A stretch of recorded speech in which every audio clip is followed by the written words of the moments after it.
One for all for one. You've probably heard of the wise words often quoted in rugby. I first heard them at a wedding. My name's Aria, 30 years old, and my husband Oliver is 32. Oliver and I met through a club rugby team at our company. I was the team manager and Oliver was a player. I first met Oliver's sister Scarlett about 4 years ago. Even though it was a company team, family members often came to watch our games and joined us for the celebrations afterward. It was at one such celebration where Oliver introduced me to Scarlett. "This is my sister, Scarlett," Oliver said. Scarlett smiled and said, "Nice to meet you. Oliver has told me so much about you," but her gaze seemed to scrutinize me from head to toe. "Nice to meet you too. I look forward to getting to know you," I replied energetically. Oliver, laughing, wrapped an arm round my shoulder.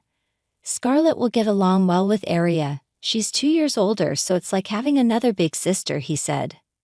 At that celebration, Scarlett came up to me with a beer in hand and asked, "Why would you want to be a manager?"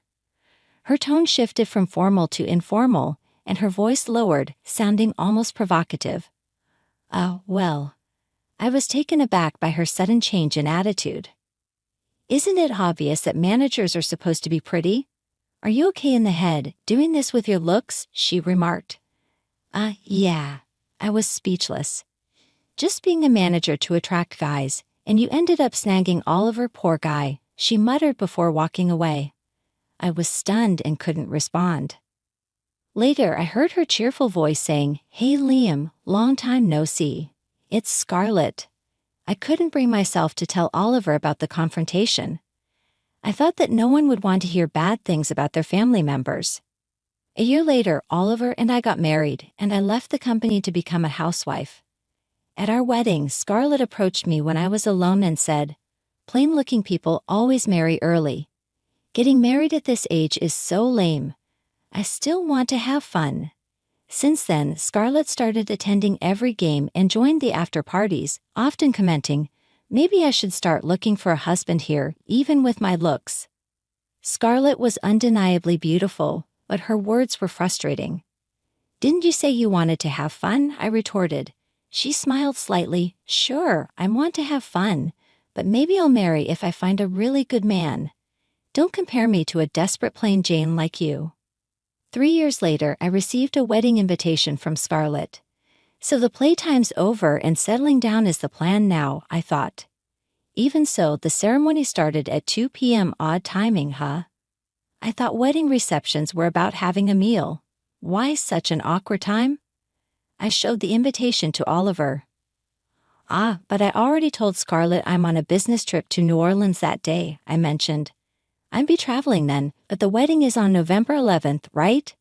It's a Sunday and it's a significant date for them, the day they met, and their dating anniversary, so they can't change it, huh?" "Well, it is a special day for them, right? So probably they had a prior booking and couldn't get their preferred time." "I see," I replied, though still feeling uneasy about the timing of the event.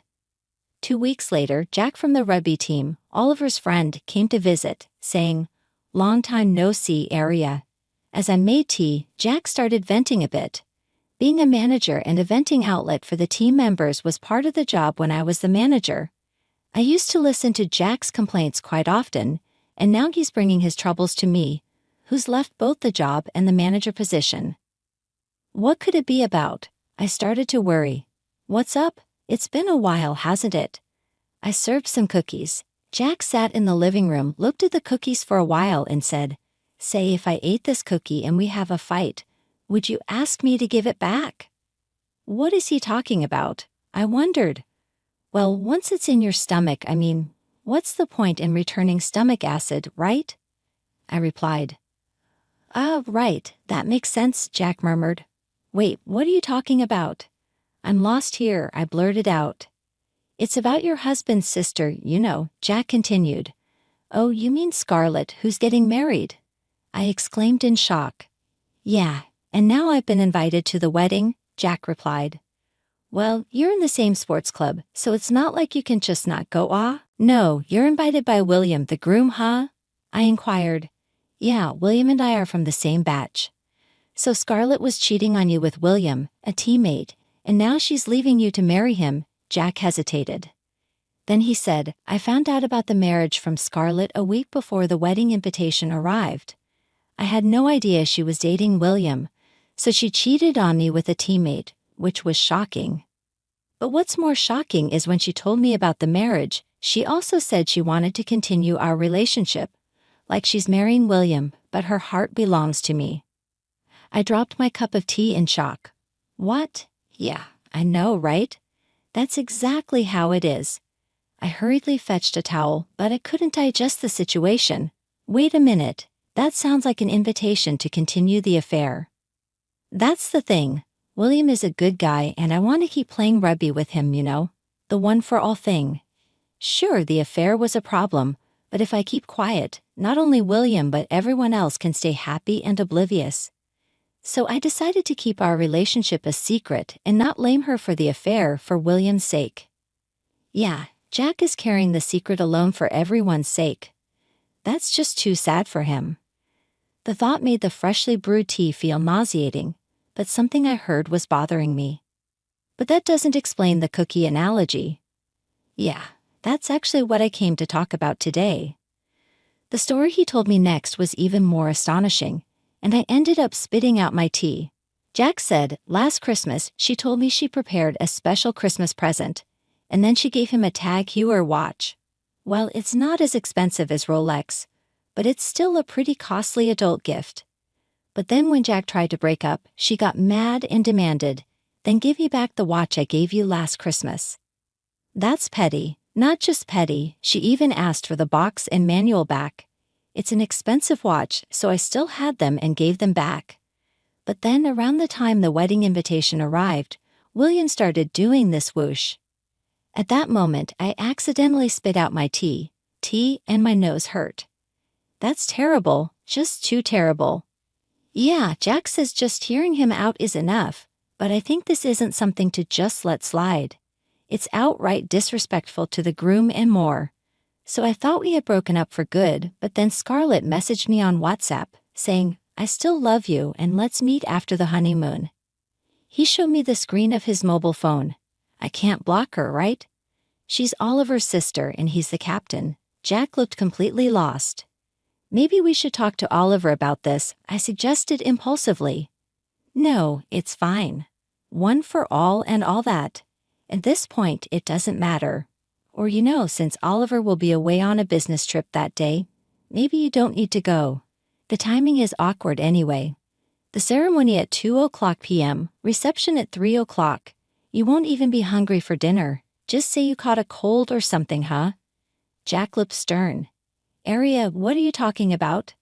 The wedding is at 11:00, and the reception starts at noon." "What?" My voice flipped in surprise. Look, I always take photos of important events because I don't trust just putting them in my schedule. He showed me a photo on his mobile phone. It was indeed at 11:00. But my invitation says, I showed Jack the invitation on my fridge from Scarlett. Jack was speechless. "See, to do this to you." Jack sat down, his cup of tea had gone cold. "I thought I was doing this for one for all," Jack murmured in a low voice. "That woman is all for herself." I cut straight to the point. "You say it's for William's sake, but can someone as selfish as Scarlett really be a good wife for him? No, I mean, it's one thing for me, but I can't stand her tricking someone like you who's been so kind to tolerate it for oneself but not for others." Jack and I both felt that way, so we started to plan our strategy. The meeting went on until that night. The teapot filled to the brim was now empty. Now on the day of the wedding, I left home at 13:30 to be there on time. If I thought it was starting at 14:00, it would be the perfect timing. Yes, I deliberately matched Scarlett's false timing, knowing the correct time from Jack. I could have confronted Scarlett or just attended at the right time, saying, "It seems like there was a mistake in the invitation time," but I chose to play along. This was the plan Jack and I had come up with. So when the staff said the ceremony starts at 11:00, reception at noon, I feigned surprise. Oh my, what a shock! I had the staff open the door for me. Everyone was looking at me. There in the back, Scarlett showed a twisted smile, a smile that said, "Finally, you're here." Time to embarrass you. Then Scarlett, the bride, stood up with a microphone in hand. Ah, Aria, my brother's wife has just arrived. The late guest. Naturally, all eyes were on me. Dressed in a plain suit, Scarlett was beaming. But I'll apologize on behalf of my brother's wife. I'm so sorry for her uncouthness on such an important day. She's an inelegant sister-in-law, but I hope we can get along. So that's what she wanted to do, make me look bad to make herself look good, a classic move. I walked straight up to Scarlett from the door I entered and snatched the microphone from her with a swift move. A howling sound erupted. Then turning my back to Scarlett, I took a deep breath. Time to say it. Hello everyone, the UNC brother's wife here. I arrived exactly at the time stated on the invitation. But now I'm the rude one, which makes me wonder if the invitation itself was rude. Invitation time. The crowd began to murmur, but that's not the main point. After a pause, I blurted it out suddenly. Let me introduce the real groom. Scarlett froze, so did everyone else. They probably couldn't understand what I was talking about. In this situation, the true groomed attack. Everyone turned to look. Jack stood up. I walked confidently towards him, then stood next to Jack. Jack, when did your relationship start? I asked. Jack answered into the mic, a year and a half ago. Oh, and how about the groom, William? I asked William, standing next to Jack. William looked at Scarlett, flustered. Scarlett's demeanor had completely changed from her earlier triumphant mode. She was grinding her teeth like a wolf, glaring at us. Since when? He had to answer, or the situation wouldn't settle. William, still flustered, grabbed a nearby mic. What? 1 year ago today. Well then it's hard to tell who should be the groom, I said. No matter what her expression was, I wouldn't let her off. Be prepared. I ignored Scarlett and continued. Free love before marriage is one thing, but continuing a relationship based on infidelity like this. What do you think about that? Especially since she's still sending WhatsApp messages to the real groom here, wanting to meet. I've printed screenshots of those WhatsApp messages. You can each take one later from the table near the entrance where I came in. I pointed to a table near the entrance piled with papers, copies of the WhatsApp screenshots that Jack received, saying things like I still love you, and let's meet after the honeymoon. 100 copies. I printed 100, not knowing how many guests there were. Jack pointed at it. That's a Jack. What's that supposed to mean? William's voice trembled. Jack took a slight breath. Sorry.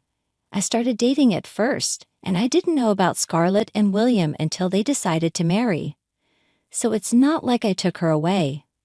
But I thought that an unknown happiness is still happiness, and I alone could just bear it silently. However, a person mean enough to change the time on Aria's invitation isn't someone you can be happy with, William.